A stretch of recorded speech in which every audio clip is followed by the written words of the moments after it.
That's what I'm saying. You did actually play it well, but he still beat us easily. Here's a question. Or was it illusionary domination? That's the question. In the Premier League era. That's the Man U family for that. See, if it was Harry Redknapp would say it's a bit like Paul Daniels, wouldn't he?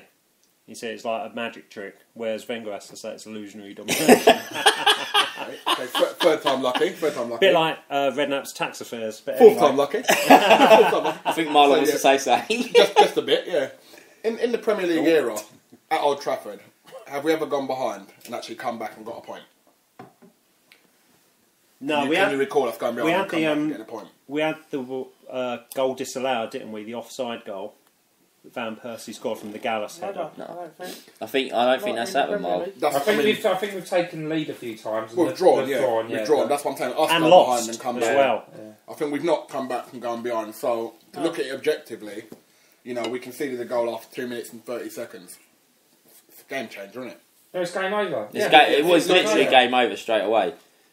And let's be honest. The scoreline flattered the performance. Didn't flatter the performance. It could have easily been 4-1 because them 2 goals they had in offside were quite close. That shot that Giroud had just before we pulled that goal back could have been 2-2. We could have nicked. No chance. There was no. I mean, in that stoppage time. We didn't get a shot on target until injury time. If he'd scored Ramsey that, had one on target. Ramsey with a cross comes shot. That was a cross. Straight at him. Cross. I'm just saying, if he'd scored that though, we wouldn't have touched the ball to the end of the game. Yeah.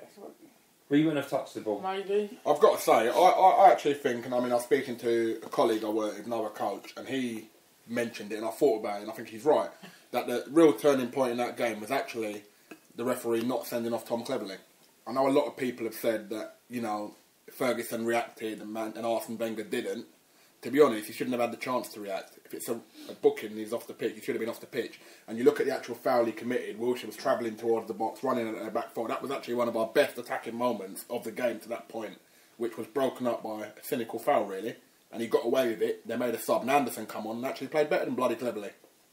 So for me, it might be a bit of nitpicking, people might think, but looking at it completely objectively, that was a major, major turning point in the game, in my opinion. He always plays Man U players don't get sent off against us.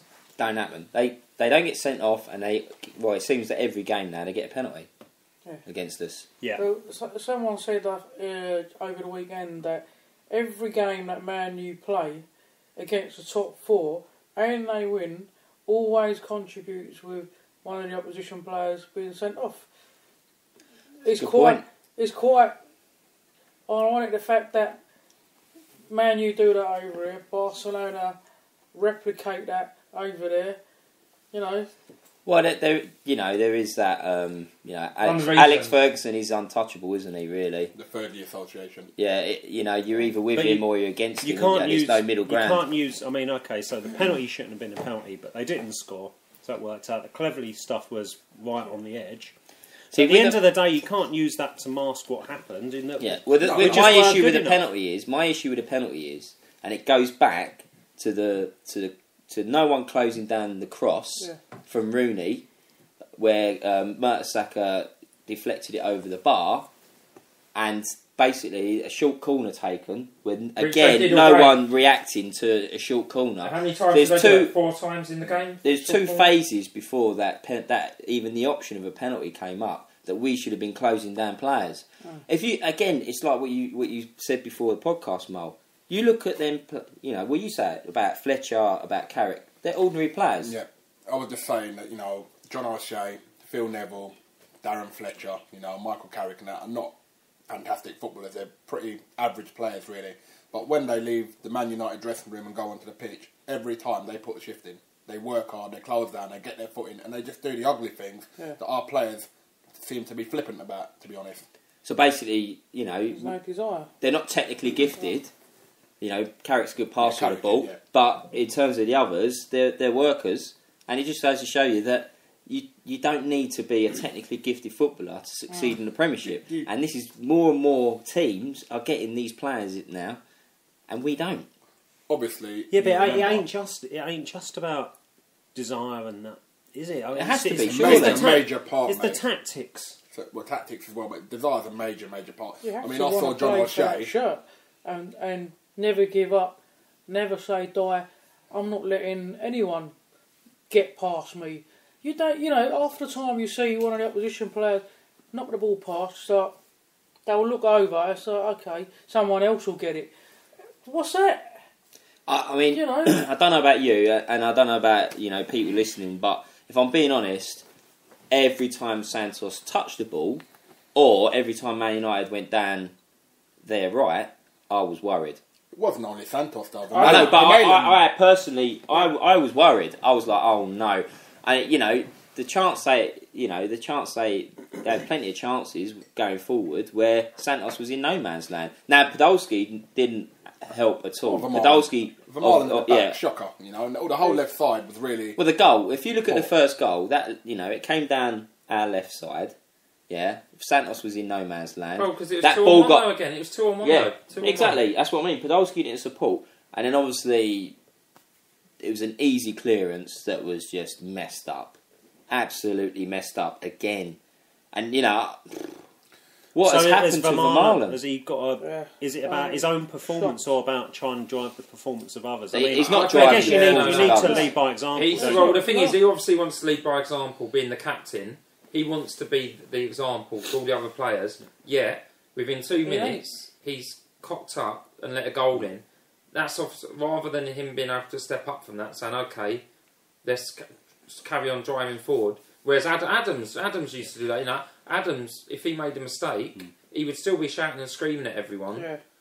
Vermaelen, I think he went into his shell a bit after he made that mistake.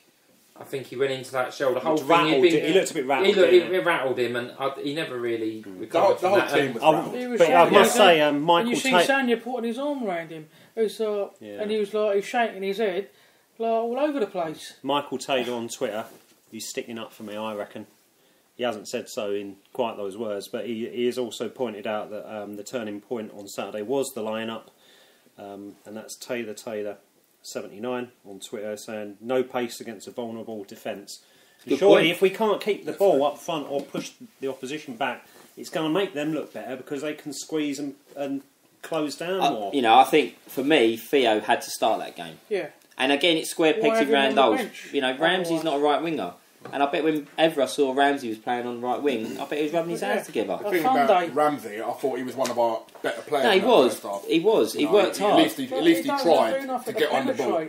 Well, because he can't. He hasn't got the legs. At the end of the day, we played penetrated 10 times more than Podolski, mate. No, 10 times more. I'm talking about the right hand side was just nothing happening. You got he was the only player.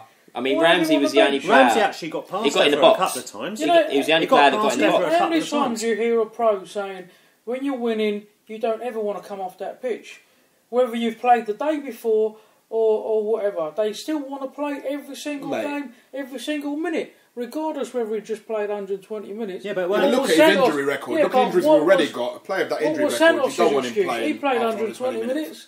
He played another 90 minutes. Shocking as well. So if he's on the bench, he's able to play even 5 minutes. You know what I mean? So might as well start him, knowing you're going to take him off. At least you'll start off on the up. Yeah.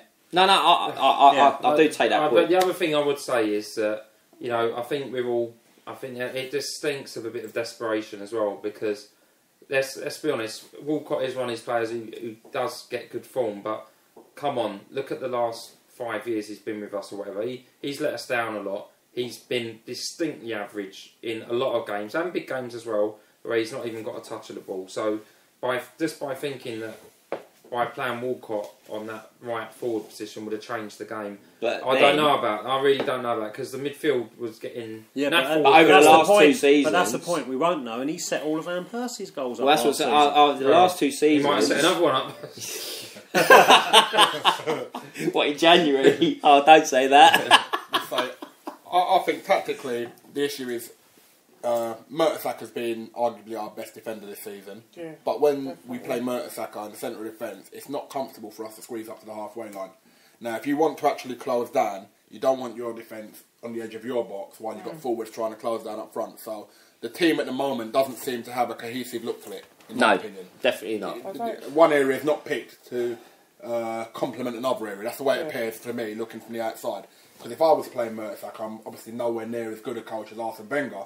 But from what I do know, if I was playing Mertesacker at the back and I know we were going to drop off, I would surround him with pace. You know, the forward players will be quick because we're going to obviously have to break. Our attacks will start much deeper. But we just didn't have that, which will back up what you're saying about playing Walcott. Although I do understand why Wenger didn't play him because of the 120 minutes, and also. But he's hardly started a game. As a coach, what do you think about certain formations and tactics? Is that formation, that kind of 4-3-3, is it broken? Does it not work at the moment in the current game, or is it just a case that we don't have the players to play in that formation? I think because that's what it looks like. I think it's a brilliant formation. That 4-2-3-1. I think it's fantastic if, as you said, you have the right players. Giroud isn't a touch player. He's all about putting the ball in the box. He's about being a target man. He's about holding the ball up. He's about leading the line. A lot, I think. The fact that it just comes. But why are we playing balls? Why are we playing balls into him like he's Van Persie? Do you know what I mean? To me, whenever we've got a player 10 yards within his range, he looks a much better player. Yeah, he always hits them. I've got to say as well, looking at Van Persie, he should not be named. When he's playing for Man U, in the games I've seen so far, he gets the ball in their team far more than he ever did in our team, to be honest. You know, I'll say it again for you. Sorry, Buzz just zapped Marlon there. You know, I'm not being funny, but how can we talk about the Man U game without mentioning him, to be honest? It was all about... Quite easily, actually. Quite easily. Because every time you do, we're going to set Buzz Lightyear. Yeah. Not if you're honestly looking at the game objectively, you know? Honestly. That team, he gets the ball a lot more. Who said anything about being honest? We're football bleeding. Well, no, but yeah, Marlon's got his coaching head on. You know, for all you guys that don't know, Marlon, he is a UEFA qualified coach. And don't you think we miss? You talk about him and Rooney. Obviously, you would have thought Ole actually going to be a good. I didn't like Rooney being mentioned. Correct, sorry. And you think he's had good call? He could drop back. Shrek dropped back into midfield and did a job in midfield, and then went forward and looked dangerous up front. Now I've got slight worries with Cazorla. It's like, does he know what position he's meant to be playing? Because when he drops deep into midfield, does he actually win any tackles? And then when he goes forward, he hasn't actually created many chances this season. He's set up 2 goals.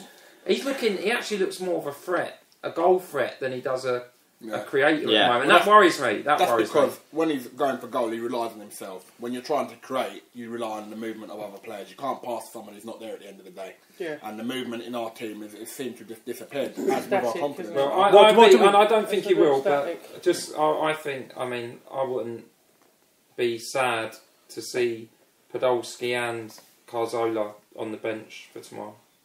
Blimey. I don't know. That's a big call. I would drop Podolski. What do we do about Walcott though, and incorporating him in the team? And we can talk about Podolski in that same vein as well. Because how do we structure the team? Is it a 4-2-4?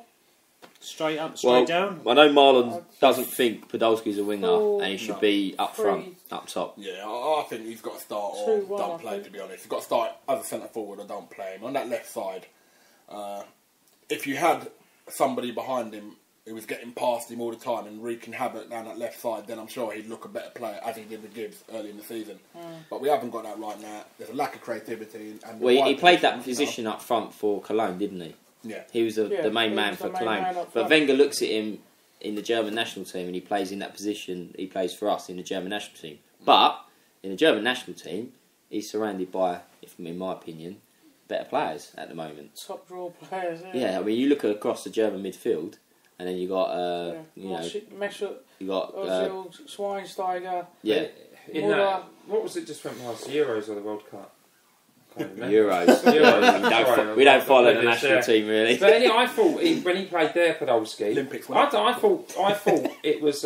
You could see what almost what was going to happen with us because there were long spells in those Germany games where Podolski didn't get anywhere near the ball.